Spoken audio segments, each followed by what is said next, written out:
Okay, so let me share my screen again. 1 second. All right, so WordPress news. Not a lot this time of year. Again, we're just coming off the holidays, the New Year's kicking off. Um, there is one WordCamp coming up in Phoenix, but as far as I can tell, it's in February. Well, I know it's in February. As far as I can tell, I believe it's in person only. I didn't see a virtual option for that. But again, for newcomers, if you've never heard of WordCamps, like what are they? You know, WordCamp, especially if you have one coming to your town, highly recommend, or in your area within driving distance, I highly, highly recommend you try to attend one, even as a beginner. I certainly did as a beginner. They're multi-day events, held throughout the year, different locations all across the world.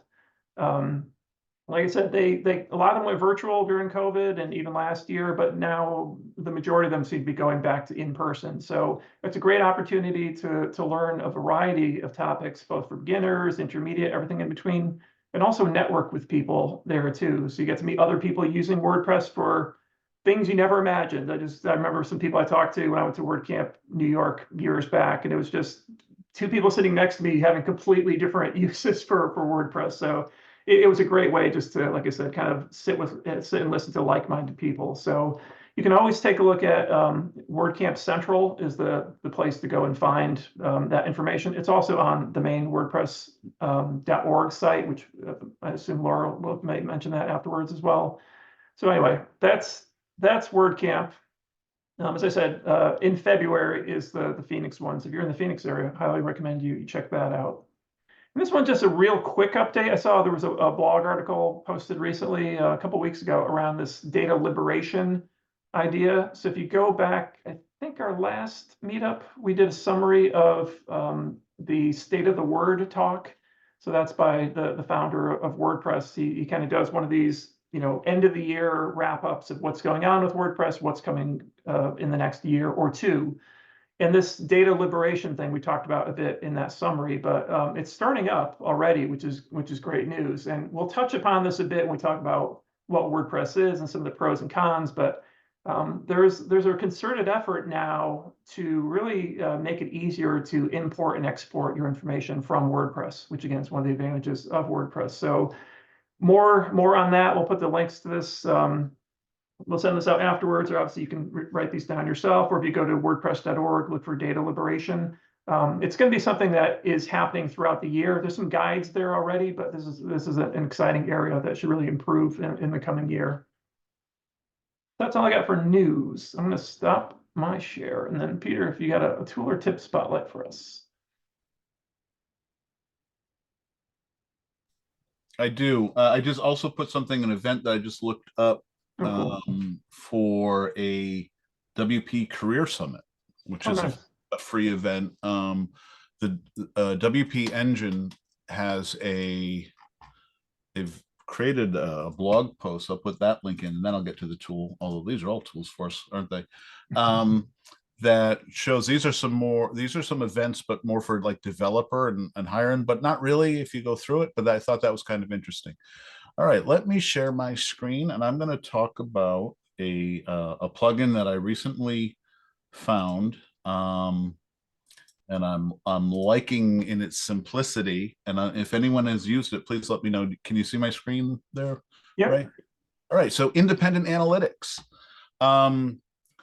Google Analytics is something that is pretty ubiquitous for the most part, but there are reasons why some folks don't want to use Google Analytics. One of them is, it can be a little confusing to set up. You've got to go through some steps and have a Google account, things like that. On a privacy level, especially for the international user group, things like GDPR, making sure that privacy is there and not liking the fact that that Google is getting all of this information. That's an issue. So that there's a few plugins, but this plugin called Independent Analytics, highly rated, active installations greater than 20,000. The reviews are pretty much 5 stars. It's pretty good. So I loaded it. What's nice about Independent Analytics, it loads as a plugin, and it's kind of just plug and play, and then you get a ton of stuff.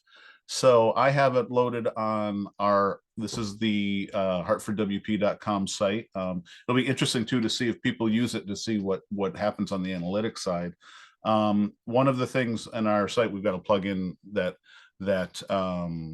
hides the admin bar, but you'll see right here, here's a little extra piece on the top that tells me how many page views the homepage has gotten today, yesterday, in the last 31 days.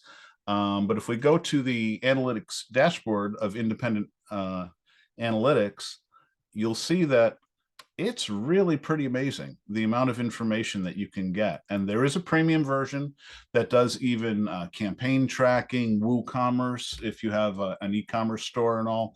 I'm just scratching the surface, and just with no effort whatsoever, I've got some pretty amazing analytics right here in my WordPress dashboard. There's no third party of any kind involved.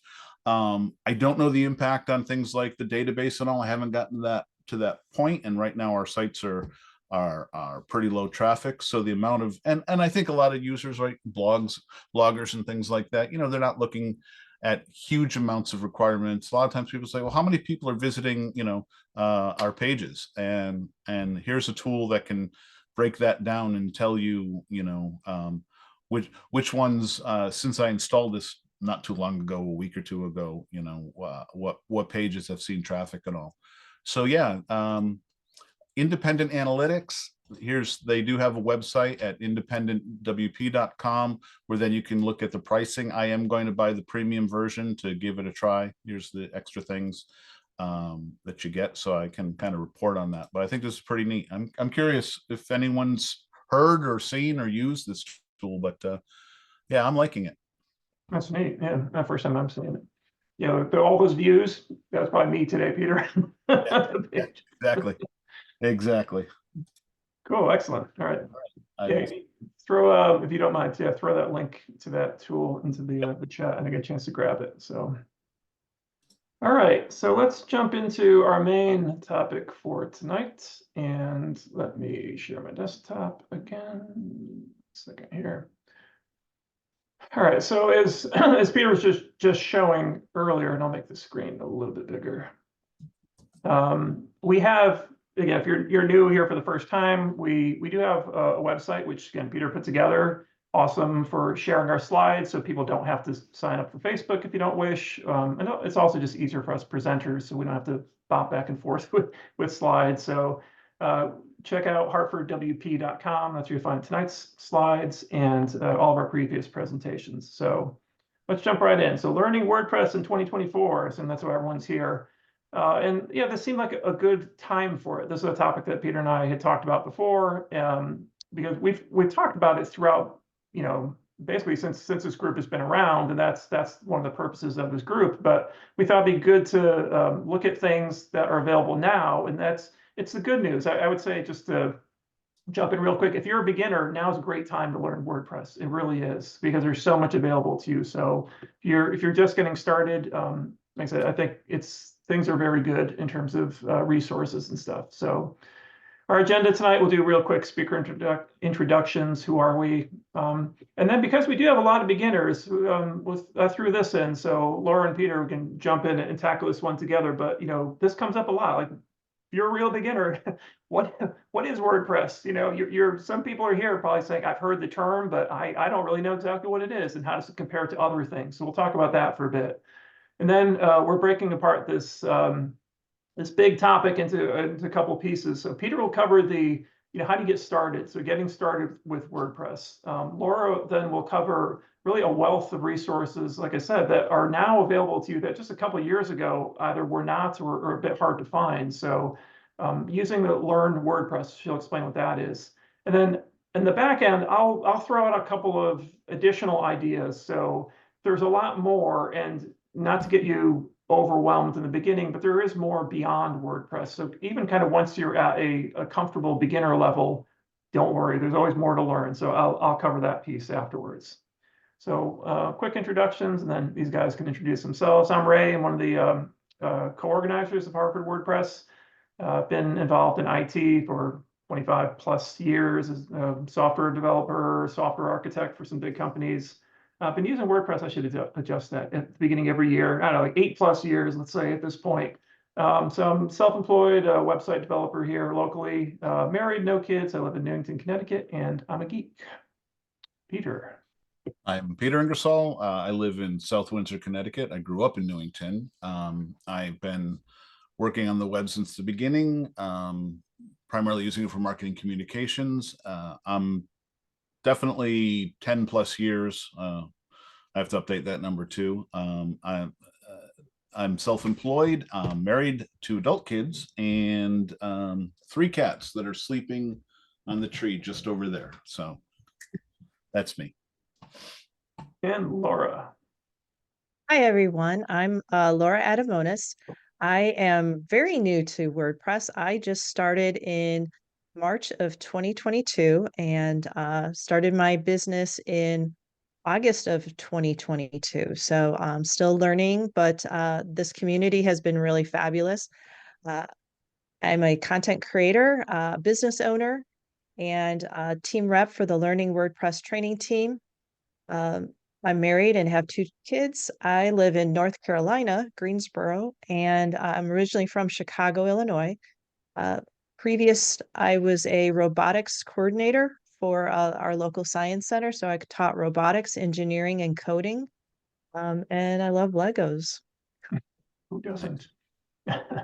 Thanks, Laura. All right, so I'll flip through the first slides, and then once it comes time for you, Peter and Laura, you guys can take over control.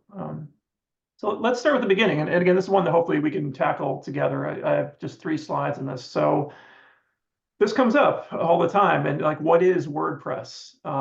So again, if you're really brand new, WordPress is, again, what we're talking about, at least tonight, WordPress is the web publishing software that you can use to create a website. And a website can be anything, it could be a blog, it could be an e-commerce store, it could be an educational site, just anything you can almost think of on the web, you can use WordPress to create it, because again, it's web publishing software. It's a very specific type of software. So back in the old days, you don't need you don't need WordPress or anything else to basically create a web page. But what WordPress and other similar content management systems do is they simplify that process. So they basically separate a lot of things that in the past used to be more complicated. So for example, just the blog site example, your blog posts and the content of those blog posts and the media and images, all those are managed for you in a nice user interface through WordPress. So you don't have to worry about file structures and this and that and putting pieces together. WordPress does that for you. So that's what's meant by a content management system. And it's also open source as well too, which means, again, there's open source community around it. So it's not proprietary in terms of who owns the source code. It's constantly being really maintained by volunteers. I know that sounds shocking. There is a commercial company behind it. Well, we'll talk about that a little bit later. But the actual source code itself is something that you can look at and you could become a contributor. And over time, as you get to be beyond a beginner, that may be something you consider. That's a great way to learn too more about WordPress. I'll shut up for a second. So Peter, if you want to read off a couple of the others or continue from there. Yeah, well, I was going to say with one thing about the open source aspect of it is the open source also applies to all the plugins and the themes and all. So what's nice about that is, and why we like, there's a whole underlying all this is why do we like WordPress in the first place? And not being locked into something that someone else has total control over definitely has its advantages. Or looking at the code that somebody's done and learning from the code, or forking it, it's called, and making your kind of own version is pretty amazing and pretty powerful. As a matter of fact, there's even a fork of WordPress itself for the folks who didn't like the changes that were made a few years ago. I don't know if it's got much traction, but there's a fork called Classic WordPress. So because it's open source, they were able to take that software, make a copy, and then start developing from there. That open source software, it is free. It's free to download, free to use, but you have to put it somewhere. That's why we make sure that folks are understanding that there is a fee for web hosting, and if you want to have your own domain, which of course most of us will, you have to register a domain, and there's usually an annual fee, or you know, you can purchase multiple years, of course, and from any number of registrars like a GoDaddy, Namecheap, Hover. I use Namecheap and Hover. I like the way they work. The old Network Solutions is still around, and the list goes on and on. It does power over 40%, 42% of all websites on the internet. When you look at the other numbers, and on the next break when I'm not talking, I'll put a link into where those numbers come from, because it's pretty interesting when you start seeing that kind of user breakdown. We're definitely in good hands if you know WordPress, because if you're running a business on it and you need help, there's the number of developers is huge.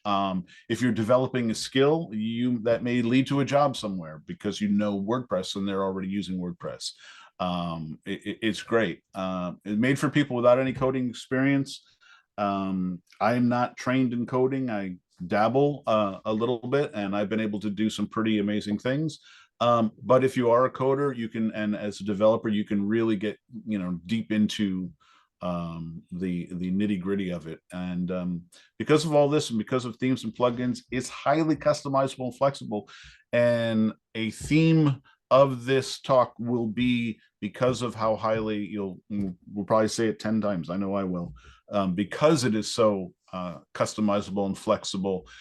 It's different in that learning is a little bit more of a challenge than just going to, you know, the manual for a fixed type of service that works but one way, because that company has made a tool that works but one way. So that's the greatest strength and one of the challenges of WordPress.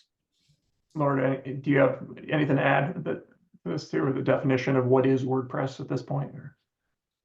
No, because you're going to touch on it next, Okay. the difference between .org and .com. So. Okay, good. You can help me with that one then. So let's cover, because this gets confusing too, you know, especially when you search for WordPress, you may run into, you know, WordPress.org versus WordPress.com. So Laura, how about I'll cover WordPress.com, and then if you don't mind, hit the slides for WordPress.org. So as I said, WordPress, even though it's open source, there is a company, Automatic, that is a for-profit company that funds and helps drive some of that development in the open source part. But one thing that Automatic, the company, does in order to make money is they have what's called a managed hosting platform called WordPress.com.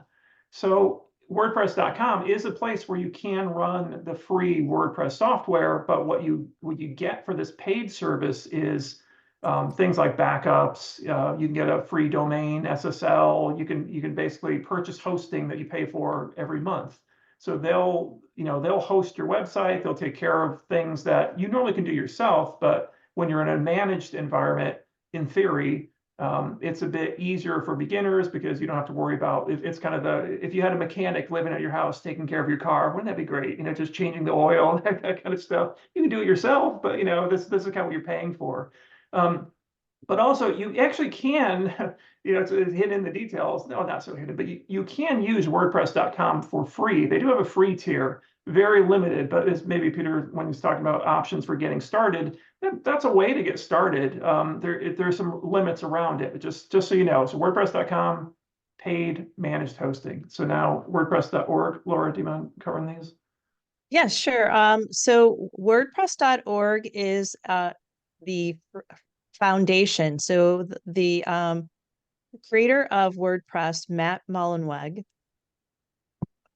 he has set up a foundation, and the foundation is WordPress.org, and they have an executive director, so it's a separate person, and she manages this project as an open source, and so it relies on volunteers. And most of the volunteers are people that work for Automatic or work for another company, and they do what is called like donate part of their time. So if you have like an 8-hour work day, like 1 hour or 2 hours of your day goes to volunteering for the open source project. And these are companies that are making money from the higher end plugins and the different parts of WordPress that you might want to elevate your systems and stuff like that too. So there are 22 plus different teams within the open source project, from anywhere from marketing to core to translations, polyglots, and web WordPress TV and things like that. So it's a pretty amazing thing that this is all by volunteers. Right. So think of, again, the difference, WordPress.org, think of that as that's really as the name org implies, that's the organization part of WordPress.com, the commercial part of WordPress. So that's a quick way to think about those two. I'll touch on real quick too, because this also comes up, like why, we're not gonna go too deeply into why WordPress, but there are alternatives, and there have always been alternatives, even in terms of content management systems. WordPress is not the first. There were others, but these days you do have choices. And again, your mileage may vary on these things. And some of them, again, as a beginner, if you want to get something done quickly, maybe you don't have the time to learn WordPress. So you're going to have to learn almost anything. These other ones are not going to create, well, until the world of AI, that'll create a site for you magically. But there are some other similar platforms. So Shopify is one that people have probably heard of. So it's, again, a website publishing platform specializing for e-commerce. Has some nice things to it. Again, you can do all these with WordPress, but it's an all-in-one solution. So it's got built-in payment system, etc. Squarespace, very similar to WordPress. It also can do e-commerce. Its slight variation was that things are catching up. It originally had like more modern, looking design templates. So you click on it, you get this beautiful looking template with some starter thing for you, and then you just, fill in some gaps and voila, you have a website. Wix a little bit older, but still same kind of idea as Shopify and Squarespace. So those are the all-in-one solutions. Just quickly on that. So sounds great. Why would you not want one of those? Well, because you're in a closed platform. So we just talked earlier about that data migration, data liberation initiative. You can't move your data today with a click of a button between Shopify to Squarespace to Wix to WordPress or vice versa. So it's very hard. From WordPress, though, you can, and we'll, I think, touch upon this a little bit today, how easy it is to do some major changes to WordPress literally with the click of a button when we talk themes, etc. So these other sites also, because you're in their closed ecosystem, you have limited extensibility. So what that means is, yes, you can add additional functionality, but only functionality that they provide for you. They don't let you do every wacky thing in the world you could do with WordPress. WordPress, I don't know how many plugins and themes it has, thousands, tens of thousands of them. So almost anything you can imagine you can do with WordPress.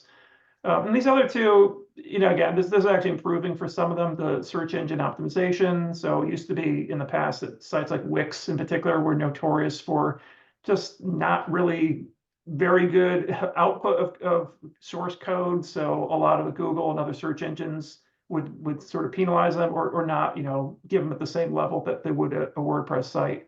And then I really think back to what Laura was just saying too, if you've fully invested in something like Squarespace or Wix, you really have a more limited opportunity for community and external support, because these are commercial enterprises. You can always you can open a help desk ticket or whatever with Squarespace. They'll get to you eventually. But in your area, trying to find somebody who's a Squarespace expert or just looking for research, in issues. Well, as you'll see tonight, WordPress, there's a ton of free stuff out there. These other ones, your mileage may vary, because the thing too is these companies may go out of business, but they also may change things without ever telling or checking with anyone. So Peter or Laura, any other quick things on if you want to add to these other commercial ones versus WordPress? Well, Go Laura. ahead. No, I was just going to say, for just a basic website, you don't need kind of the bells and whistles right now, but if you want to get into the e-commerce and stuff, WordPress does have some options, but I know people like to have some of those other things for easier e-commerce sites. Yeah. Another thing we'll talk about, and it even applies to this, is that whole idea of best. And best is is a very, it's a personal choice. And there's a lot of times that a Squarespace or Shopify can absolutely be recommended as a preferred choice for many situations. If you're selling a few things and you just want to set up your store and have everything kind of work right out of the box, there's no reason why a Shopify isn't the exact solution. But you should know what goes along with that, and the fees involved, and some of the fees that kind of happen over time, and different. So there's a lot of factors. One of the big things, though, that why we like the open source WordPress tool is that we own our environment, we own our content, we own our data. You load stuff up into one of these services, you may or not be able to recover that. So that's kind of a big deal in terms of like owning your own stuff. Agreed. Okay. All right. So let's talk about getting started. So Peter, I'm going to stop sharing because I don't know if you can have things, and then if you want to pick up the share. Yeah, I will do that. And while the share starts, it's funny, you mentioned a few things like using .com, and I also saw it in the comments about .com as an option, and it absolutely is an option to start. But I'll tell you, the more I went there today, and I'm like, it's just so different in a lot of ways. So I kind of stayed away from it, and it has become kind of its own world. One of the things that happens too, and forgot to mention this, between .com and .org is the interesting. And there's been some, for lack of a better word, issues about promoting where plugins are hosted and the documentation and all. And you can certainly work together, and they should work together, but every once in a while it gets a little sticky. So that's just something to be aware of. The other thing, in terms of, and it's funny, like getting started with WordPress, but what we're not really doing right now is a full WordPress tutorial on how to load WordPress. This is how to learn how to load WordPress. But one of the things that I did not include in is just literally with the WordPress.org and how to get started is the get started and to download locally or upload on your server on your web host. But in many cases, and probably most cases for most people, is once you get to a certain point, and we're going to talk about how to get started to either learn it before even going into the web hosting world, is a lot of that install of WordPress does happen at the time that you're setting up your hosting, and usually with the matter of a few clicks. There's the automation of installing WordPress on whoever you choose to host your website has become, over the last decade even, so easy to do, and a lot of managed hosting even kind of changed the way WordPress operates. But just in terms of the basics, here's the software that you can download and look at and put on your computer and look at the code and all. It's all open source code. So getting started, I'd like to set the stage in terms of what it means to learn WordPress, and some of the things that we've learned over time and with experience with the different meetups and the folks that we talk to, and what some of the concerns, frustrations that kind of come up consistently. So as you're learning WordPress, or as whether you're a beginner that hasn't even seen it yet, to even somebody who's advanced but still learning things about WordPress, it's just being aware that there are countless ways to use WordPress. So with that great flexibility comes a great chance for confusion. There's with the plugins, with the themes, with different ways to control the interface, you can get confused, especially if you're following one path that doesn't match what you're doing. Again, I'll bring this up many times. But the main thing I want to make sure is don't feel bad if and when, because you will be confused at some point. I get confused with, and a lot of people on this call know, I am not yet working in block themes and doing what's often referred to as full site editing yet, because I haven't got a level of comfort yet. But don't feel bad about that. And don't, sometimes it gets frustrating and people kind of throw their hands up and go, this is too hard, when it's like, it may be because you're going down a path that is not matching what you want to do. And that's where we say take a breath and seek help, and where we hope to be a source for that help, as are many people on this call and a lot of the resources we'll talk about going forward. I also really believe that as you proceed, get really good at what works for you. And when you get good at that, you'll see that there are other options. You might not want to be distracted by those. I'll talk about that in a little bit. But just kind of getting a level of comfort in what makes sense to you that might be different from somebody else, but still within the WordPress world. I know this sounds a little like really can be both things, and that's that is because it's so flexible. And often, in case I found that the path you follow may be set by even the first tutorial you go to.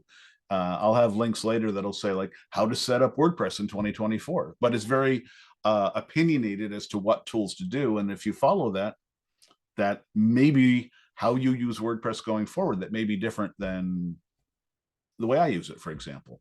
But what's great about WordPress is that you can change. There's a lot of ways of changing things, migrating, making copies of things. So it's not like, oh, I've made this one choice. If you're comfortable with it, you can stick with it. But if at some point you're saying, you know what, I want to do the full site editing and use block themes or some tools that are not available to me, having your data of your content separate from the way it's presented, the themes and all, gives you that capability of changing things.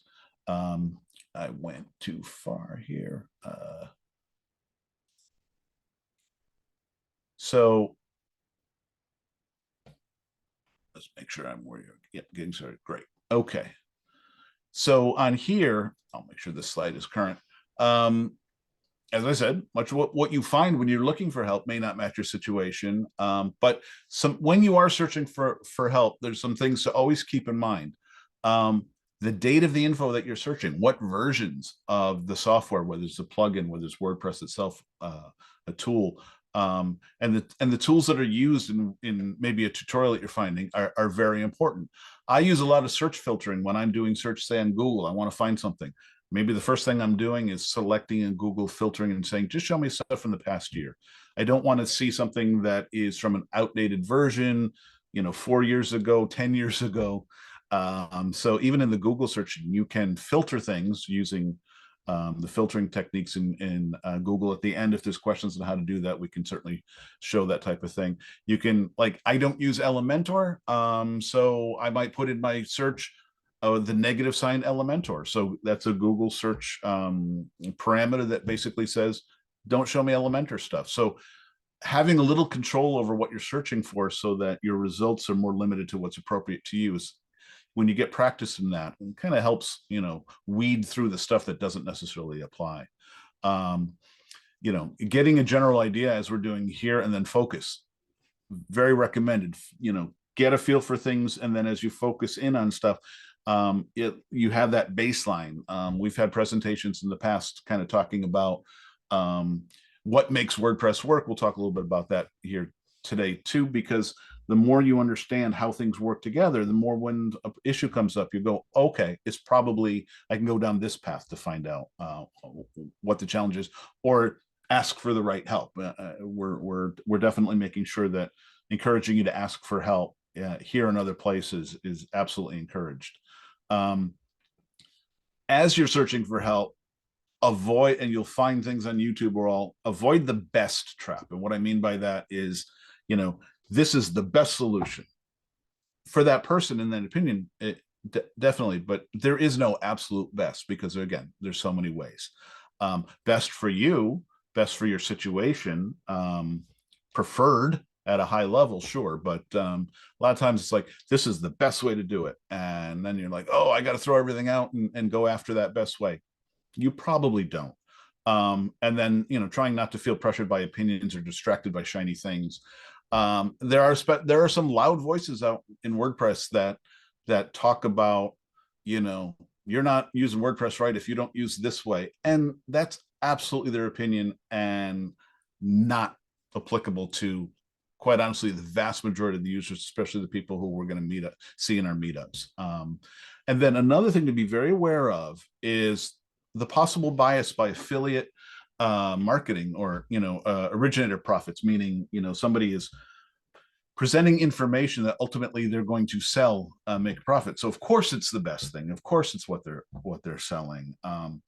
It is something to be aware of, because you can now see why you might be pushed, if you will, to use a certain thing. I'll talk about them again a little bit later, but for example, you're going to do some searches. You're going to find some stuff from a website called WP Beginner. They have a lot of fantastic content, but WP Beginner is from a company that is definitely presenting pretty much, well, I don't want to say all, but from what I can see, is definitely biased to their products. And they're saying this is, they'll have the best plugins for, well, the best plugins are their plugins. So if you know that, that's fine. Understanding that that may be one of the factors in what gets presented through these tutorials and stuff, that is pretty important. So what causes confusion? There's the things that change WordPress, right? So you've got an install of WordPress somewhere. We'll talk about how you can have it locally, you're hosted on your website, something you've inherited, which is an important, a lot of folks inherit a WordPress website, maybe at work, and then are trying to figure out some things. Well, what changes how WordPress and that interface works is a number of things. One of them is the theme. WordPress uses themes. There are 11,718 in the repository. If I open up the repository here, you'll see this is on wordpress.org/themes, which is under extend themes here. And this is where I got that number. And these are all the different things that you can use to change the way WordPress looks, but also, and actually more applicable, is change the way it works. That there's code in themes so that you may have your interface may be different. How you are using the data and interfacing with it may be different as defined by the theme. So that's where I'm saying defines not just how the site looks, but how it functions. And classic themes and block themes. So block themes over the last couple of years is the new WordPress way of working, to give a lot more design control without coding to people who are not coders. The flip side is most people are still using the classic themes, and they do work differently. And a lot of I use classic themes. It's not like they're old. They're updated all the time. They're updated today. If you pick a good theme. But that's an important thing to kind of keep in mind in terms of themes. Plugins are pieces of code that are packaged to do a thing. So if you load a plugin onto your site, you can find tutorials. How do I load a plugin? It's very easy to do, but it will change the way something on your site works. It'll add functionality, might change functionality, might give you extra blocks in your editor, and so on and so on. But knowing that a plugin, and people can have dozens of plugins loaded, we want to be careful not to have too many, and we certainly don't want to have any that conflict or are doing the same thing, because now you're adding unnecessary code and you're having things that are working to do the same thing. For example, have one search engine optimization plugin if you want an SEO plugin. Don't have 5. They're fighting each other, kind of thing. But there are almost 60,000 free plugins in the repository, more if you add premium that are out there, or the repository will have a free version, and then there's a premium that has even higher level types of things. But those add functionality to you. And if somebody is using a different plugin than you're using, or different set of plugins, and you see a tutorial, you might not see the things in your admin that they're seeing. Don't think that what they're teaching you doesn't apply to you. Just know that might be a factor. You go, well, that looks different. Well, it could be because of this other thing, or maybe you have a plugin that is controlling something in your admin, or has extra menu choices that they're not having.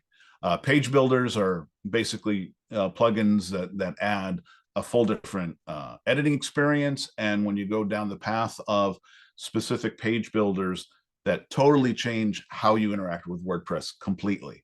So you have things like Elementor and Beaver Builder that help with the editing and kind of work nicely as an editing thing if the block editor doesn't do what you want. But then you get into things like Oxygen and Bricks and all that actually change a lot more of how you interact with WordPress.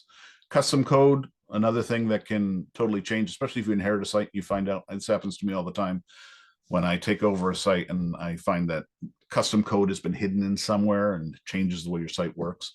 And even your hosting environment, you load some things, and if it's managed hosting, you may have menu choices that are different than somebody who is not hosting with that host, especially things like managed hosting, where maybe the top menu choice has to do with talking to your server and your install, which is very specific to your web host. So that's, again, what you see in a tutorial will often not match your install. It doesn't mean it can't help you. It just means you see something different. So how do you practice and experiment in a safe environment, even without going to a web host and installing things? We use a number of tools, and I think Ray will save some of the demoing to later if somebody wants to look more deeply. All our slides that are here linked to the sources. So local WP, it's a tool from WP Engine, originally from Flywheel. So you'll hear people call it like local by Flywheel and all. And what local does, and I'll just quickly show you, is it gives you, this is local, and it gives you the opportunity to quickly create a website, load it, and test it. It's all on your machine. There's no web hosting. You have a full install of WordPress. You can load plugins, you can load themes, you can load experiment.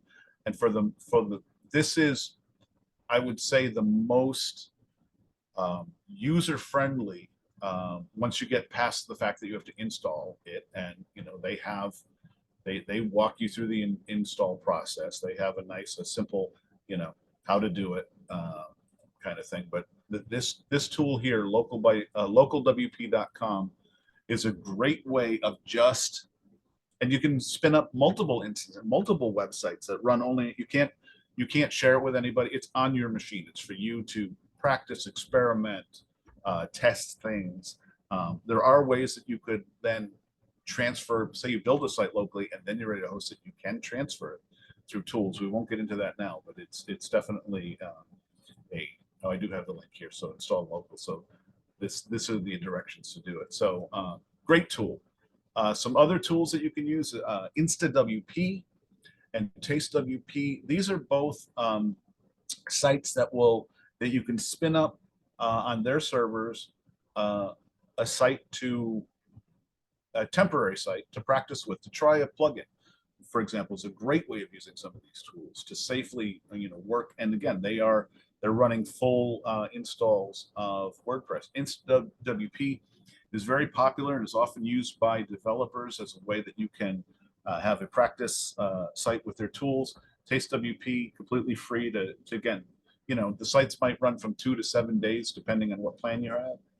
WP Playground, another place that you can you basically start a site that runs completely in your browser.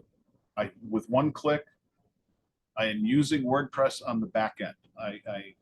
I have a site. If I go to the dashboard, if you're used to it, this is completely running in this instance in my browser. Now, if I close it, that information is gone. So it's great for practicing. They are adding other ways to save the information. I'm not incredibly well versed on this because, again, I use local or my web host for the most part. But as simple as going to playground.wordpress.net, you're working in WordPress. You can go to your plugins. You can add a new plugin. You can go to the repository, depending on, I think there's some clicks you have to do. But anyway, another great simple way of doing it. I think the preferred way are local. If you're saving something, if you're just testing plugins, I like the InstaWP and TasteWP. And then if you are using hosting, a staging site or a subdomain is a great place where you can practice. A staging site would be if you're trying something that you're then going to put on your live site. Setting up a subdomain might be just, again, a sandbox kind of place to just practice or try something. and don't forget, even if you have an active site, you can always work in a page or post and just not publish it. Practice with the editor, things like that. So you're not going to change your site because you've got this site, this page that you've not published. That, and even if you do publish it, if you're not linking it to anywhere, but don't publish it. It's the easiest way. But you can certainly practice, like, oh, I want to try that block. I want to try that, whatever, on a page that I'm just not gonna post. Oh, I did it again. So the main thing we want to say, this will be my last slide, and I probably took too much of Laura's time, is start simply, learn the building blocks. Use a sandbox tool like Local that allows you to just kind of practice and get your feet wet and start saying, oh, okay. Or when you see a tutorial, I see how that works. I can do that on my local install. Become familiar with the basics before delving into the complex. If you go in there and you follow a tutorial that has you load all of these things and you start looking at them, you're overwhelmed. That might not be in the best interest of learning WordPress and all. It's kind of going through a straight install, going into a post, practicing with the core. We call core the stuff that comes installed when you do an original install of the WordPress software from .org. You get a lot of things in core you can add through themes and plugins. But if you learn core, then you've got that nice foundation that's always going to be there. And then as you add other tools to it, you know what you're working on your foundation. Build carefully. Try not to over-engineer the solution. We find this so much with especially beginners or people who are kind of early on, where they've over-engineered what they want to do. They do have 5 search engine optimization plugins. They do have 3 slider plugins that make images move back and forth, and then they get into this trouble where now they have to kind of detangle things. So try not to over engineer things or basically just get messy. The flip side is troubleshoot thoughtfully. Try not to overthink the problem. Again, we've seen folks who start applying far more, I don't know what the right word is, Ray, but like, hammer type solutions when all they needed to do is one click over there, but they didn't know that. So they start going down this path of throwing more, and they follow a tutorial that isn't even applying to their problem. So in a lot of cases, it's like, this seems so much hard. Take a breath, come back to a group like ours, give a question. Somebody's going to have some experience with that. And then now you can say, you might save yourself. And again, we've seen this, hours, days, weeks, months, when somebody going down a path where it was just like, if they hadn't gone down that path, it would have been so much easier for them. But they followed some kind of problem solving that got them deeper into the weeds. And I'll just echo in there too, because Peter always says this in our monthly meetings. There's a plugin for that, so that's the thing too. And I understand when you're a beginner, you don't know what you don't know.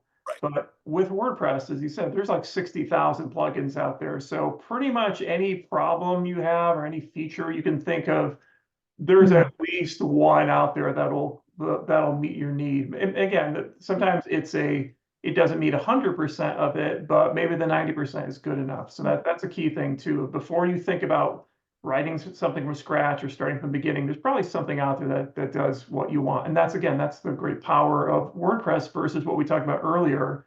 Those other like Squarespace, other kind of places.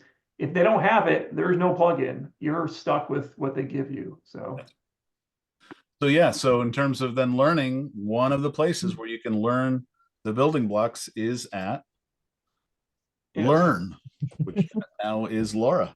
So Laura, you can take over screen. Yeah, but the slides will be there for the links and kind of the overview, but I would like to go through and kind of show you all the different things. So if I could take over.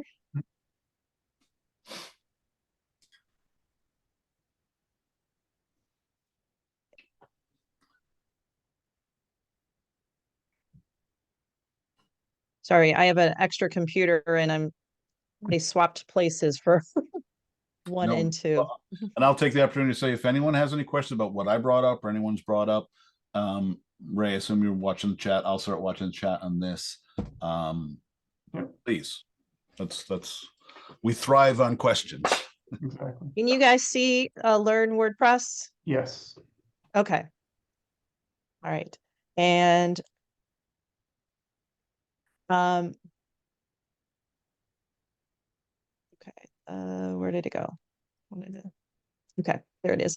Like Peter was saying, this is my local, so I just wanted to show you real quick how the dashboards are a little bit different than in. I know somebody was mentioning that they wanted to do blogging, so I'm going to show you also WordPress.com. I actually set up as a practice to learn how to do it because it is a little bit different, and I wanted to learn about the blogging. A lot more bloggers are kind of start out on WordPress.com. So it is a little bit different, the dashboard and the some of the functionalities and windows are a little bit different. So just be aware of that if you have multiple sites and you're kind of going back and forth between those two things. So this is just my site right now, just a really basic little blog that I set up to learn about it. And yep, so that's that. And so then this is my site in local that I use for teaching the courses and making tutorials and stuff like that. And even in your dashboard, there's a lot of information right here of what, like add a new page, open sites and stuff like that. Even this right here, this link, learn more about 6.42. This is a great resource to go through and learn about the new releases. What is that all about? What is the new 2024 theme have? Like, and it talks about the different aspects of it. So this is a great resource right in your hands there. So you don't have to kind of go looking for it. And we go back to it. So wanted to point that out. A lot of people will kind of shrink this window. They'll dismiss this. And so you might see your dashboard like that and be like, well, where was that thing that she showed me? If you go up to screen options up here and click on the welcome, you can bring it back. So I just learned that recently. Great tip. I didn't All know that that. either until you showed it to us. And that's the thing. There's so much out there that's kind of hidden away, and we want to be able to share those things. You know, they shouldn't. It's open source. It shouldn't be a secret. So, wanted to do that with you. So, learnwordpress.org is kind of the hub of all the tutorials and workshops and things like that to help you learn about different aspects. So this page will be getting a facelift this year. We're trying to make it more user friendly because it's kind of a little confusing. But bear with us. We're redesigning it, and hopefully things will get a little bit more organized and stuff like that. So it does have a search bar, so you can put in different things, like if you want to learn about the group block or how to start a website, things like that.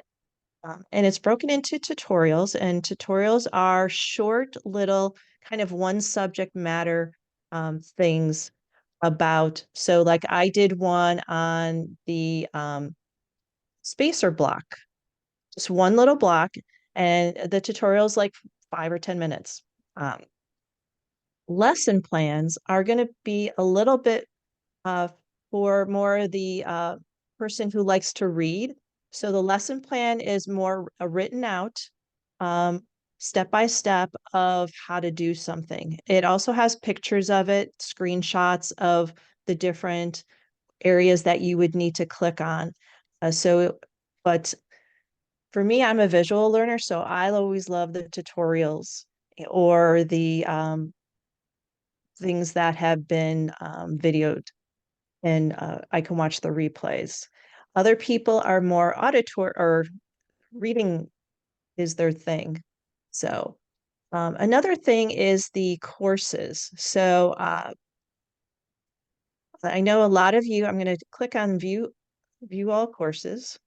And of course, it's going really slow. We've broken this into different aspects. So if you are a developer and you want to learn about WordPress, introduction. So this is for all of the new people.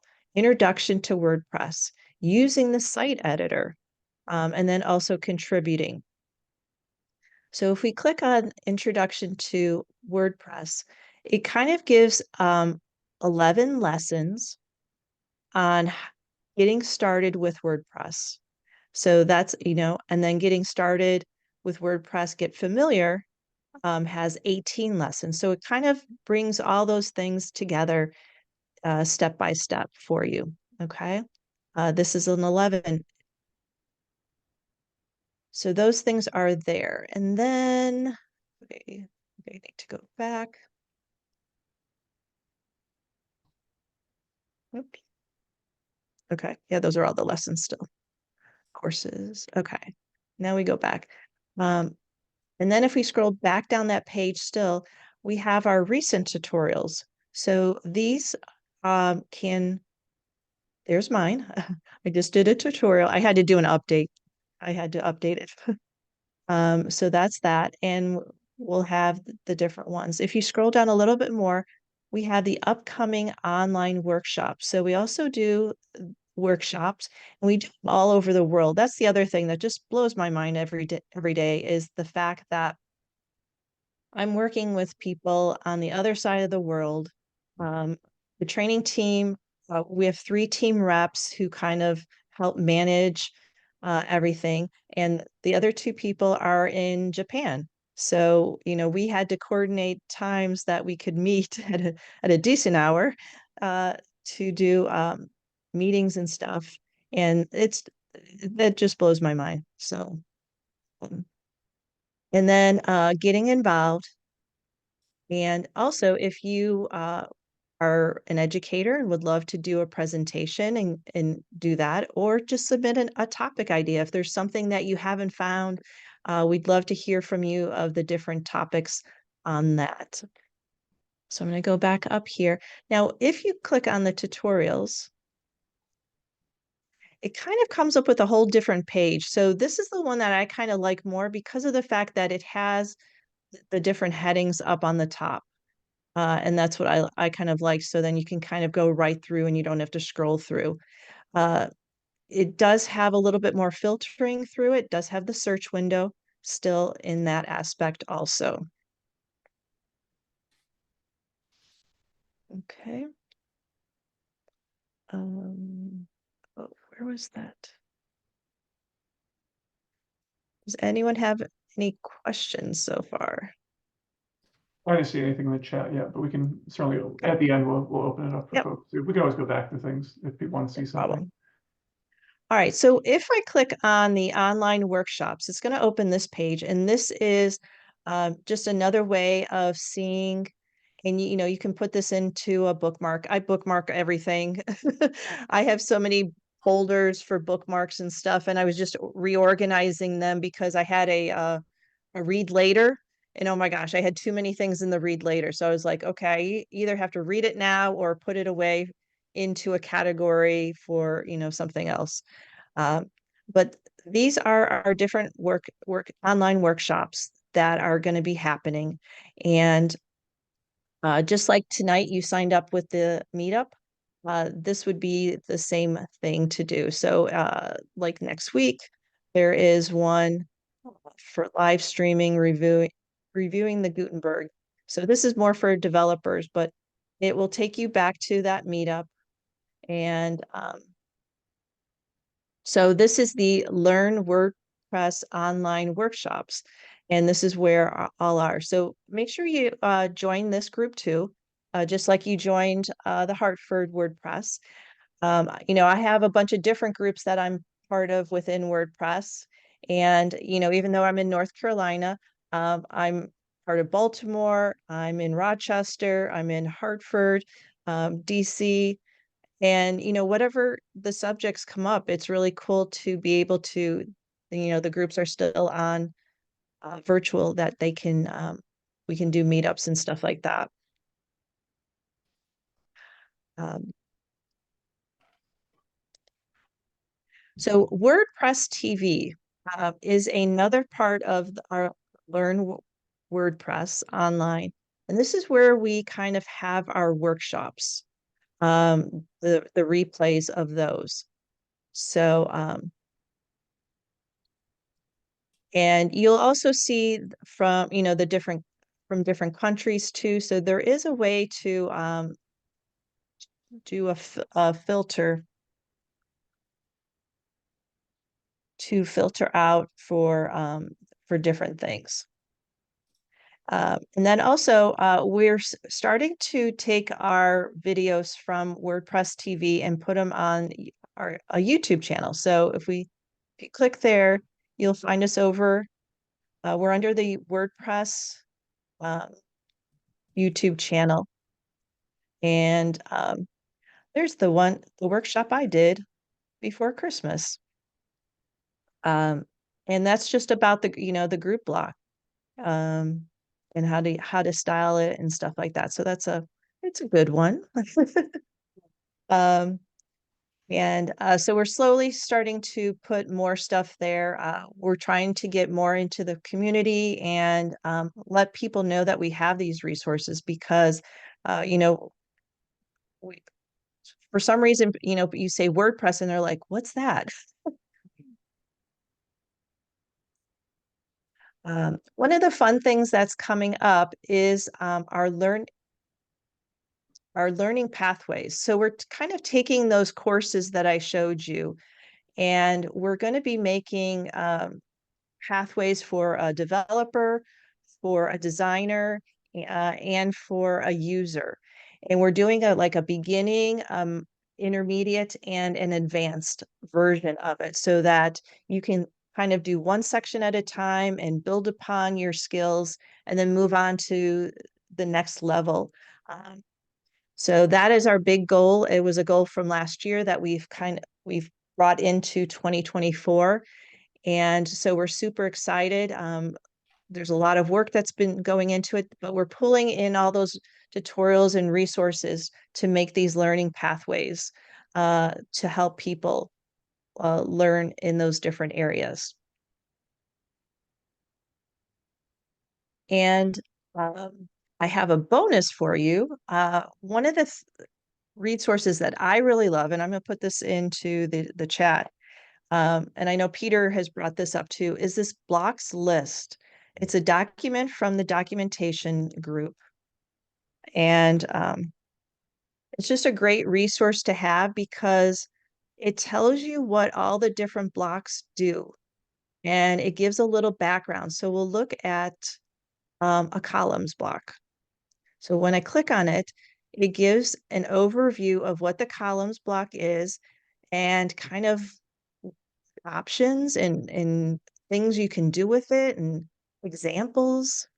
So definitely, bookmark this page because as they update the different blocks too for different styling options, they'll update this also. So the documentation team has done a really good job in the last year of doing more documentation. And that's so important that we have that information out there. So any questions?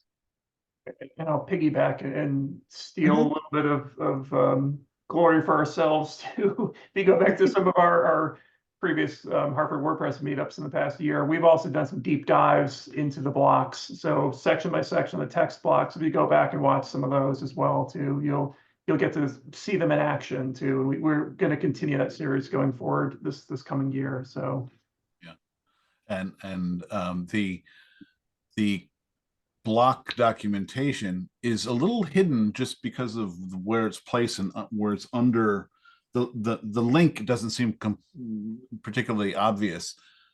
More is the reason to explore things like the .org site and poke around and ask people, because there's so many hidden gems that are useful that some, not everybody knows about.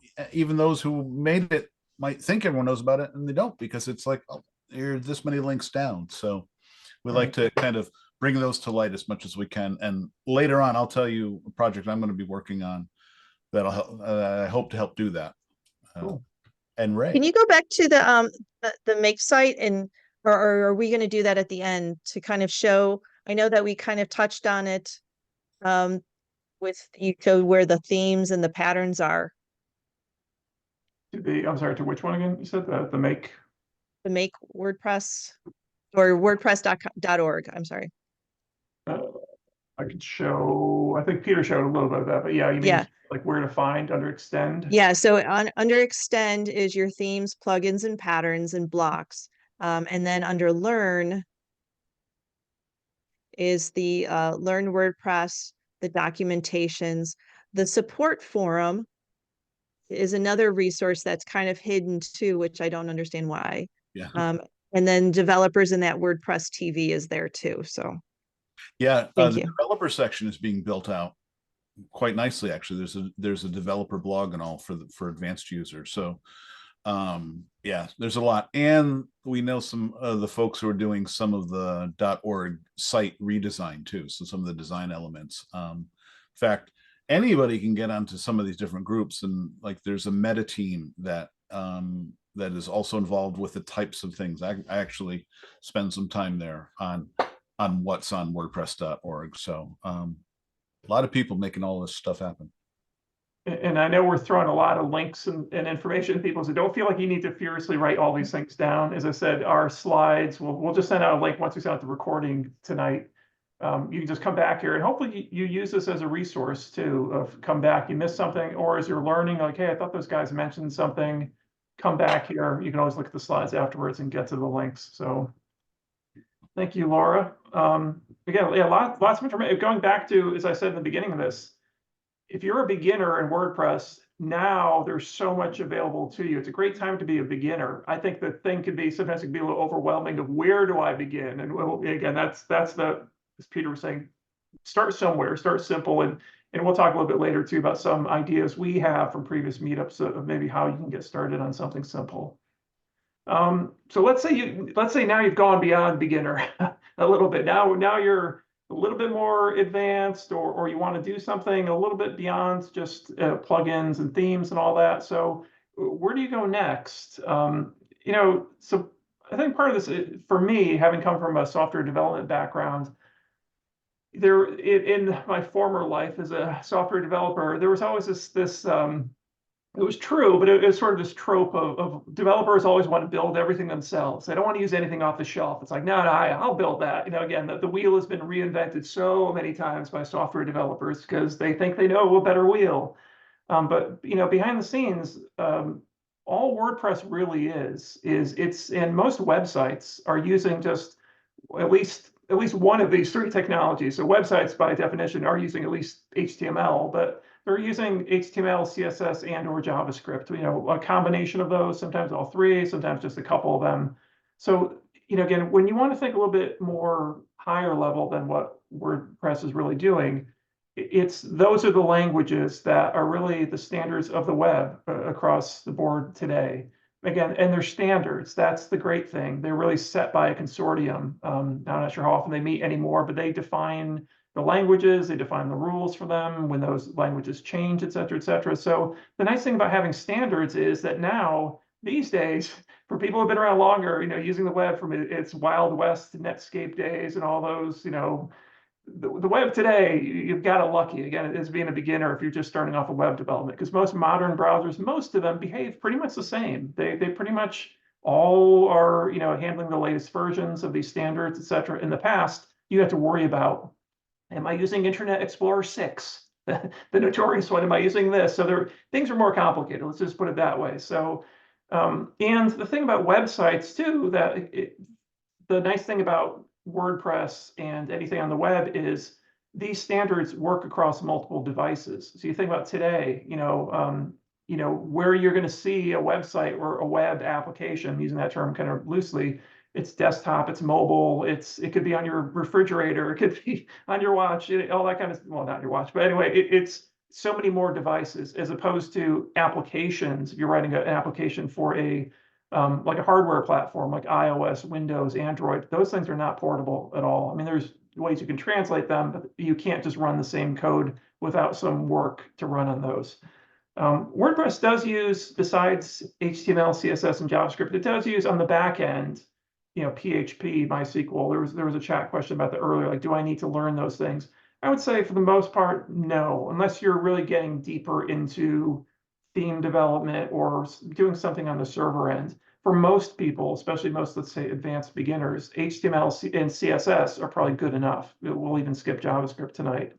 And why would you want to learn those things? Some of it's just to kind of understand that there is no magic. Like any web page today, you can look at any page, right click on it, view source, view page source, and this just even our site we're looking at here. This is all HTML. That's it. This is what all sites look like. It's just HTML all behind the scenes.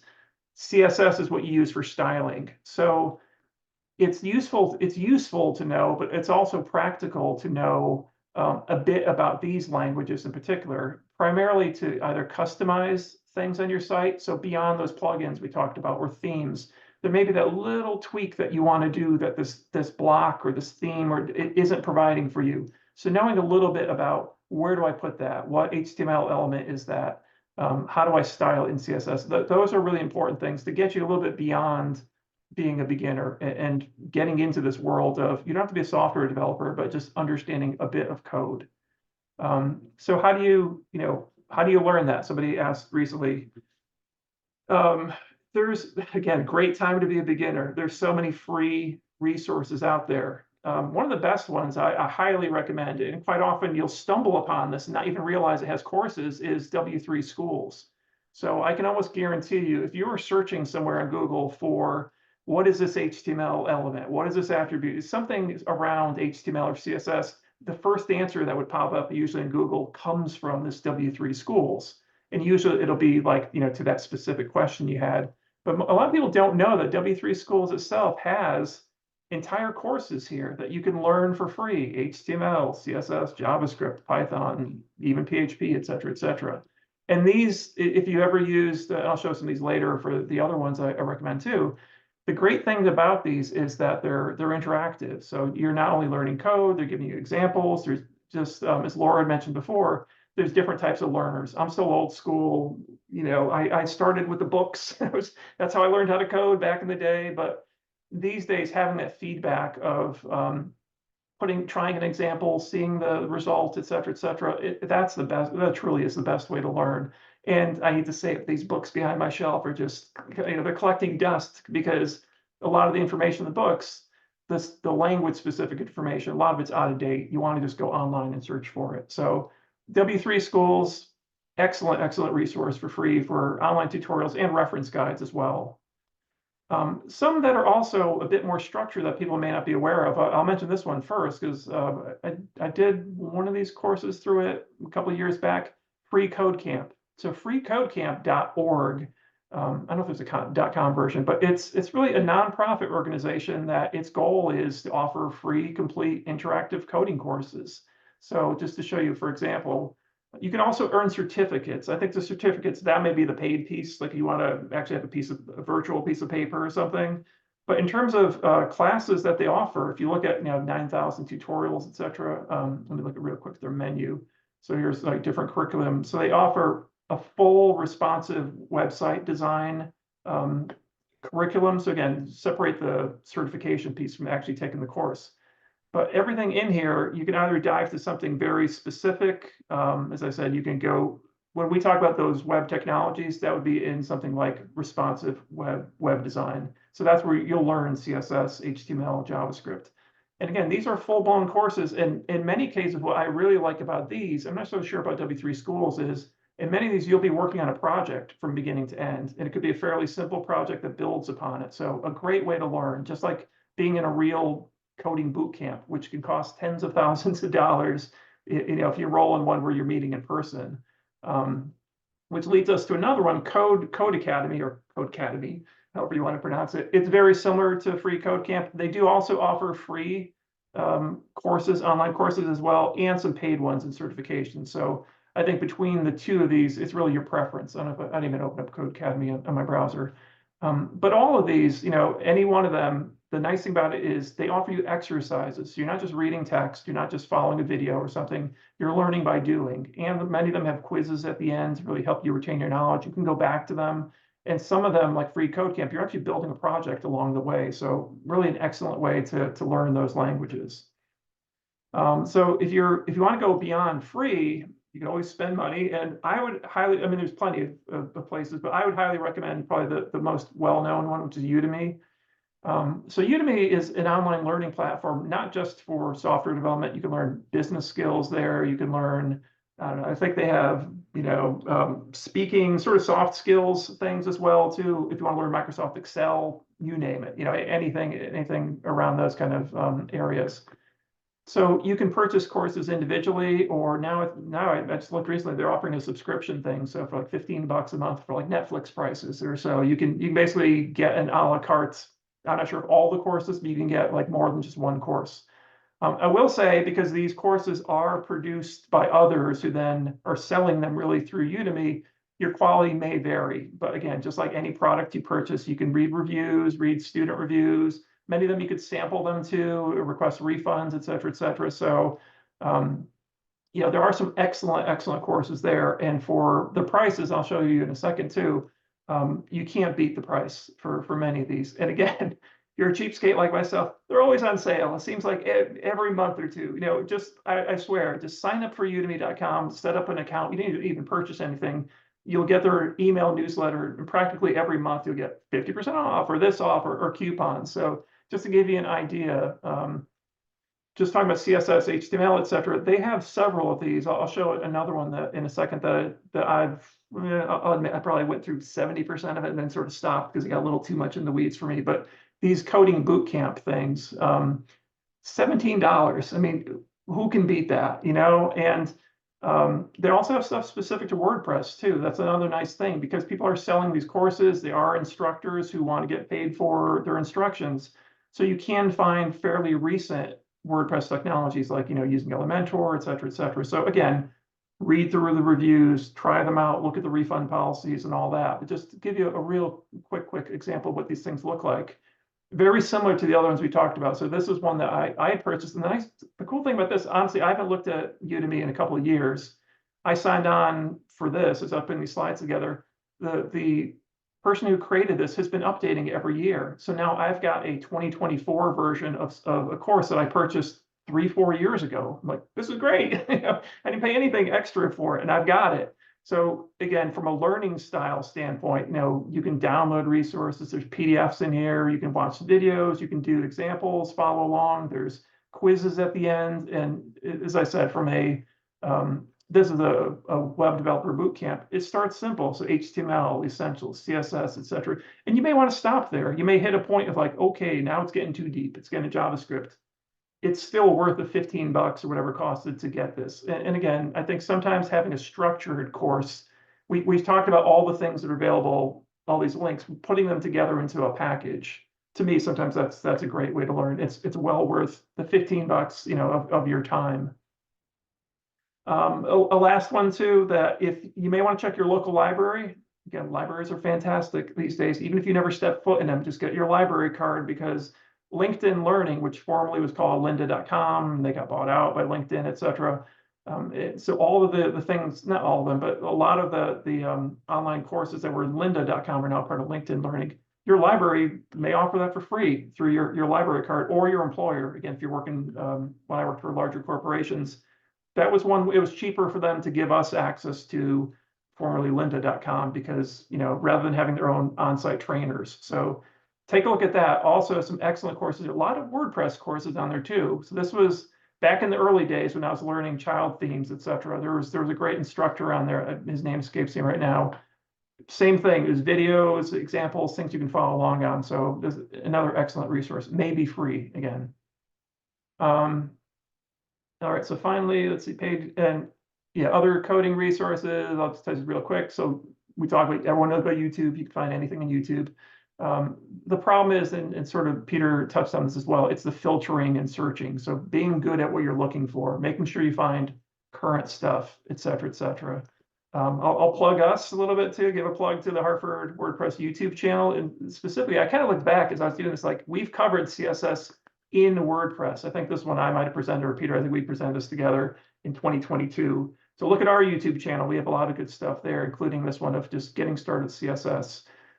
These last two, again, real quick, back to having a sandbox. That's one thing that used to be really hard. Like when I was doing examples, you'd have to write code in like Notepad or something, and test it out in a browser. It was kind of a pain to be a software developer in the past when the tools themselves, they call them IDEs, the developer environments, the tools were so complex. Like I just wanted to test out some HTML. Well, these days you have things like CodePen. So CodePen.io, just to show you an example of this, you can live see, this is from an exercise I was doing. Here's HTML, here's CSS, and here's JavaScript, and here's the results of it. So let's say I want to change this piece. I want to change red to blue. I hit blue, I move away, though it automatically changes. I don't need to install anything on my desktop. I can test things out. I don't need to test out JavaScript here. So that burden of setting things up, which used to be true of WordPress as well. WordPress, you go back to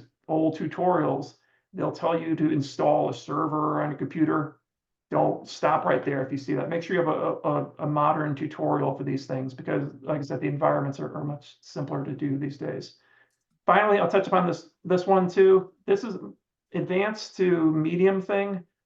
Get familiar with Chrome DevTools eventually, aka the inspector. So most browsers have this functionality. So what do I mean by this?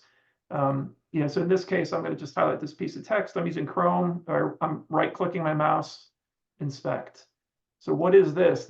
There's also plenty of tutorials for this. We once covered this. Unfortunately, we covered it in person.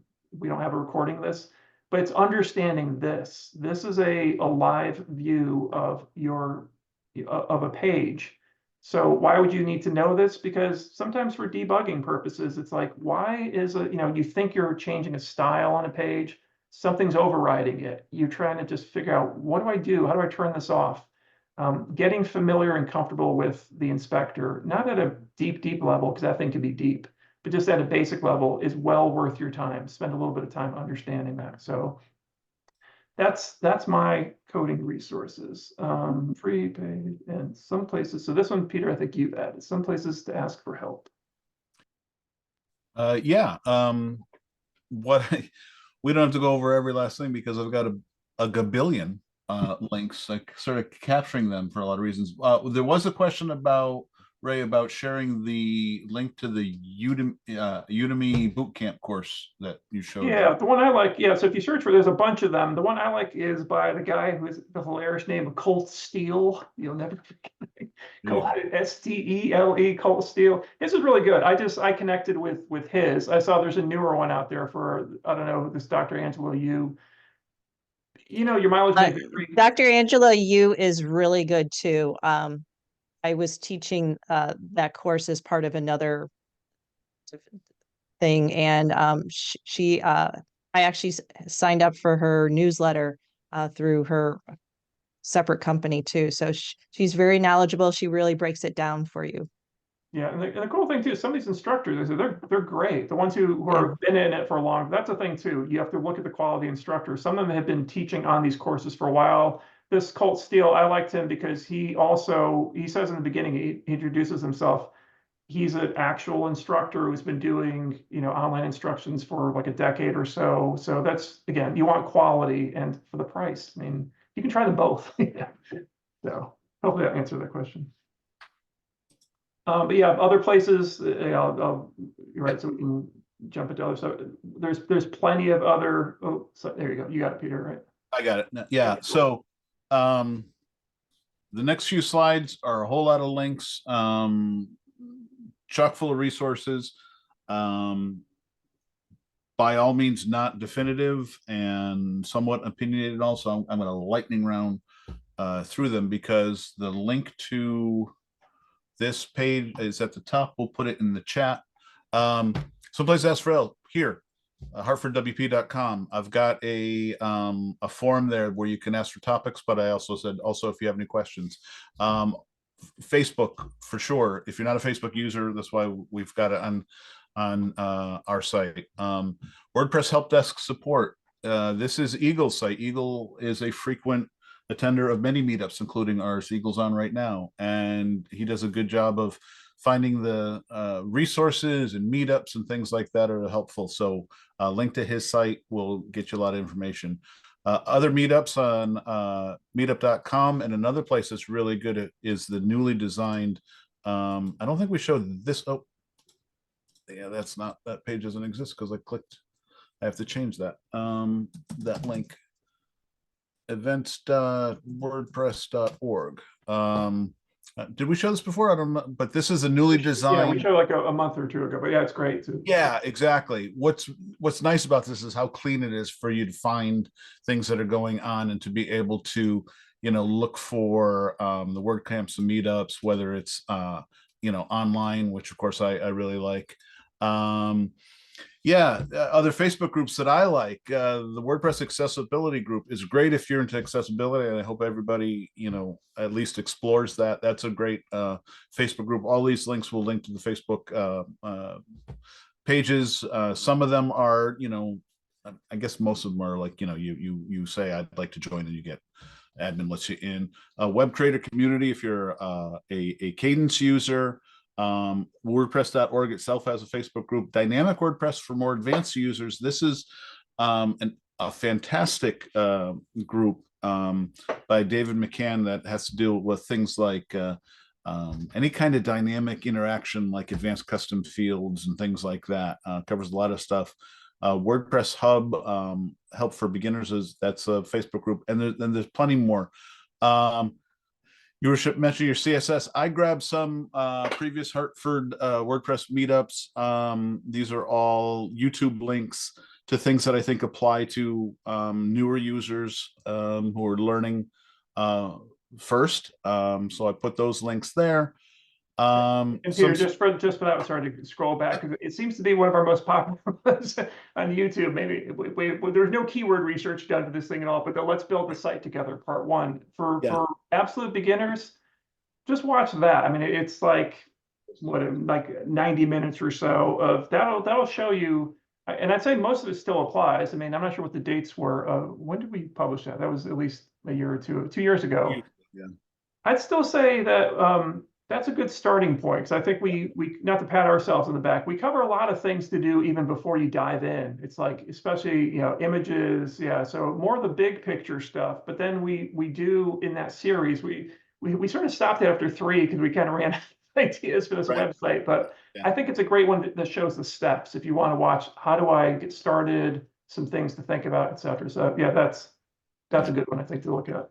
Yeah, we definitely like that one. So there's a number of links, and of course, going in through the YouTube channel itself has more of the links. The Facebook group has past presentations. Our new site, I'll try to capture these and move these into the new site to make it easier to find, the Hartford WP site. Some tutorials for specific installs I wanted to share, because there are some really good, very long tutorials, but again, opinionated in that there is maybe specific hosting, usually with an affiliate link, using a specific plugin or page builder, things like that. But at least if you know what you're getting into, and if you say, oh, I keep hearing about Cadence and I like it and all, there's a great, the Ultimate Cadence Free and Pro Deep Dive Guide. This is by a guy who's really dedicated to Cadence, Clifton WP, does fantastic. He's presented at different presentations, how to make a WordPress website. And I try to say, so this is, and by the way, probably the next meetup, I'll show this if we don't even do it today. I discovered, it's new to me, a block theme called Variations through this tutorial where he goes through it. It's really pretty fantastic as a block theme that also has a way of going to his free site to use artificial intelligence to pre-generate your content. It's crazy good. But he likes HostGators, and HostGator as a web host.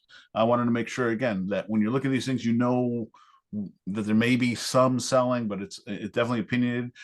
It doesn't mean that you can't apply many of the things. Even if you didn't load variations, you'll learn something through a lot of these things, as long as you're keeping in mind that it's like, okay, well, I'm not going to use HostGator, I'm going to use SiteGround, or I'm going to use Cloudways, or I'm going to use any number of other, hosts.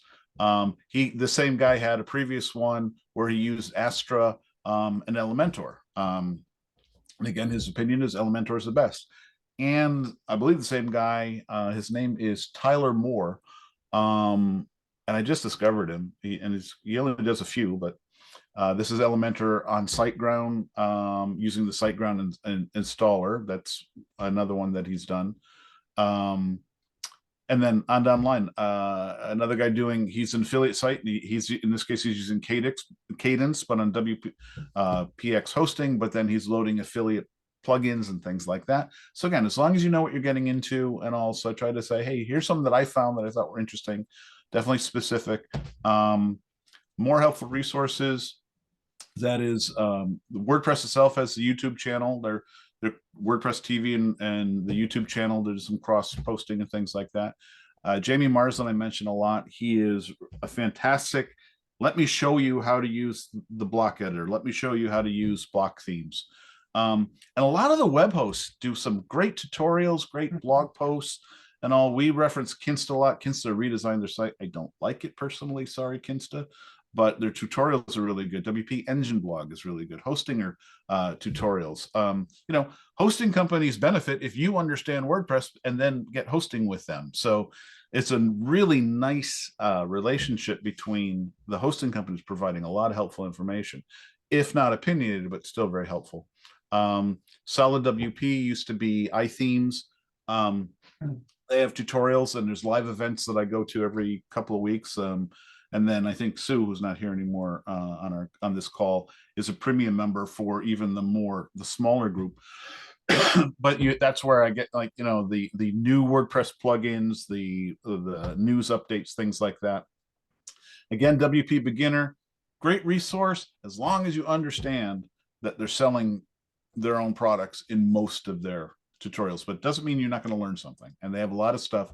And when you do search engine stuff, WP Beginner is going to land in your Google results because they're very, very good at marketing their services and all.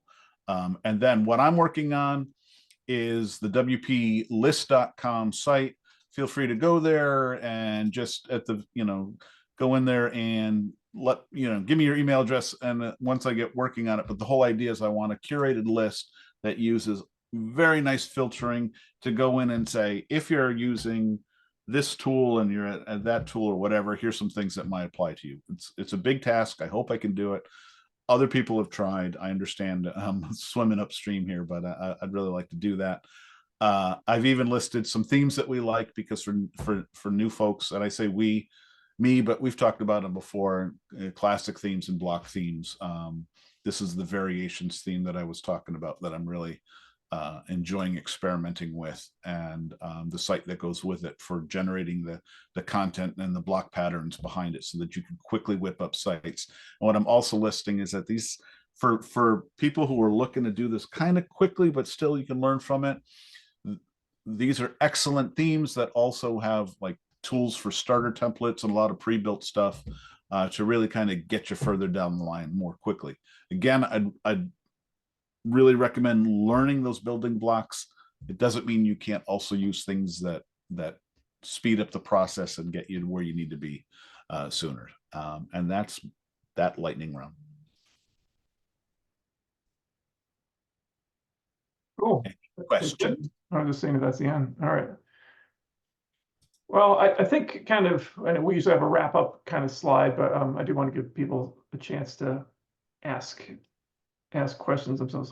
So let me do. And I captured a couple of questions. I want to make sure. Yep. Yes, please. Anybody chat, or even if they want to raise their hand, however you want to do it. Like I said, I kind of go back to the thing we started with, where is, if you're a beginner learning WordPress, hopefully we've shown you lots of resources, and don't get intimidated by the amount of resources. I think it's always pick something simple, start slow. As Laura even mentioned too, the nice thing about WordPress is when you install WordPress, even locally, it comes with a free theme. And if you're just learning the basics, you're learning how to create blog posts, you're learning just how the back end of WordPress works, use that free theme. There's no need to get distracted into Elementor, page builders, all those other kind of things. Start simple and really learn how all the pieces fit together. As I said, I'd recommend going, if you're going to start with a project in mind, maybe follow our YouTube series. Again, it's free. It's out there of we're building an animal shelter. So it'll give you an idea of having something to work through. So hopefully tonight, we'll have a little bit of time for questions and things. And I know, I think Sherry had asked about searching. Peter can show some of his ninja skills on Google searches there. But again, hopefully come back. And if folks are going to drop off, come back here once a month too. We normally have a much more time for Q&A at the end. Do you have any questions as you're learning WordPress? We'd love to hear from you, because that helps us to understand topics of what everyone's interested in. So, all right, show us your ninja Google search skills. Yeah, so I'll put these links in too, because there's all kinds of little tricks, but it's as simple as doing this. So if you're in Google and you want to search for WordPress tutorials, right? So WordPress tutorial. Now I'm going to get all kinds of stuff and looking at the date. This is where I'm saying, okay, the first thing in terms of filtering is built into WordPress. Of course, you have your videos. They're adding different things, like even beginner. I'm not even sure what this means. So I guess they're building in, okay, WordPress beginner tutorial. Interesting. Some of the filters I was looking at, for example, is here. So under all filters, they move stuff around on me. Okay, so now under tools, anytime, this is where I usually go in the past year. So don't show me stuff that I'm not interested in. And then also, if I know that I am not interested in Elementor, I will say minus Elementor. Right. So now my results will change so that I am not going to see Elementor results. And maybe I want to say, oh my goodness, all the new things are using bricks, and I want to say and not include bricks. And there's so many ways that you can manipulate what's on a site, what's on a search. And there are all kinds of other ways of doing it. Like, say you want to search what's only on a specific site. There, you can start off with site : put that URL and then what you're looking for, and it'll only give you results from that site. So a lot of neat things. So there are links here that I'll put in the chat. I found this one, 10 ways to use Google like a pro, which touches things like using quotes to get the exact match. So a lot of times that's how I filter stuff. I put it in quotes what I'm looking for. Especially, say you get an error on something and you want to look up that error, put it in quotes. So you are far more likely to see if you receive, and that's actually the example that they use. When you put that phrase in quotes, you are gonna get you are more likely to get results versus if you didn't put it in quotes and it's looking for frequencies of those words and so on and so forth. That this is the search was within a specific site : and so on. So this is a great link that shows that. But there's a lot of power, image size, in just the way you look for search. File type, a great example. Sometimes I need a PDF. Sometimes I need a logo that's in high quality, not on a website. If I look for file type PDF and then that company name, I might find their PDF files that have a logo that scales properly. All kinds of neat little tricks they can use with Google, wildcards, and so on and so forth. So this it's kind of funny, this skill, we talked about this when we did a little during the summer. We had some fun with AI, and yeah, this is in AI they call it, I think it's like prompt engineering or something. But it's that ability to, it's such a powerful thing of like learning to refine your searches, or when you're dealing with something like ChatGPT. Again, prompt engineering is kind of like learning to refine your specific questions, what you're looking for, and all that is a very, very powerful skill, I think, to get relevant data, and something that, as AI takes over the world, I think it's a good skill to have. Got these links. I know we just have like 10 minutes left. Hopefully, if anyone has like any quick things, like I know we've thrown out a lot of information. Anything others want to add? I know we have some other experts on here. We have beginners, we have experts. Anything we missed from our experts that you'd recommend for people in a couple of minutes of another great resource or two? Again, we're happy to throw them onto our list. Like Sue and others have dropped off, or feel free to throw them in the chat. There was a question about learning management systems, or something. Yeah, I think that was recommendations. Yeah, I think there are a lot. Answered some. Yeah, there are a lot. There's something called Sensei, which is a WordPress tool that kind of languished for a while, but has since been more development's been put into it. I haven't revisited that one. I think Lifter would be one that I'd feel comfortable with. Really, community.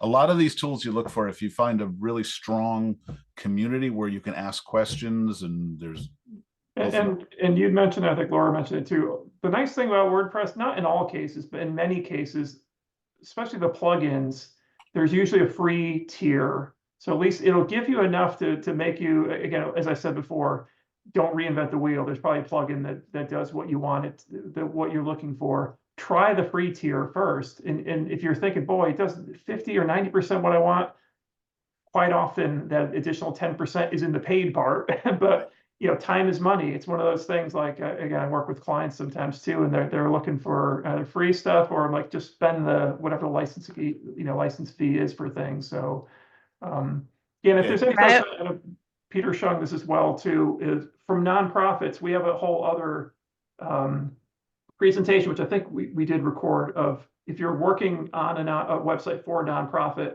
go watch that previous presentation. We have tons of other information there specific to that. Sorry, Laura, were you speaking? I was just going to say that, please don't go and run out and buy things, because it's not going to make you a better website designer. It's the process of going through it and doing those testings, opening that local and just trying out new different things.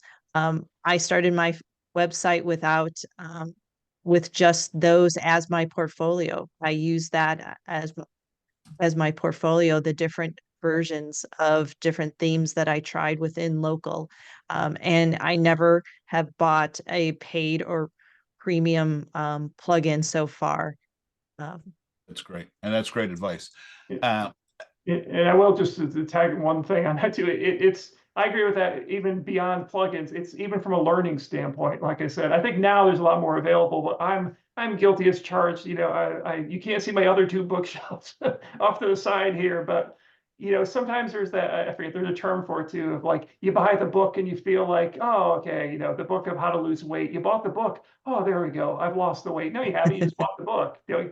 So from a courses standpoint, we talked about, Udemy, as I mentioned, a great place. Courses are fairly cheap. Pick one, go through it. Don't get into the buying 50 of them and never using them. And so again, stick with any one thing. I think is sort of my point here. Sorry.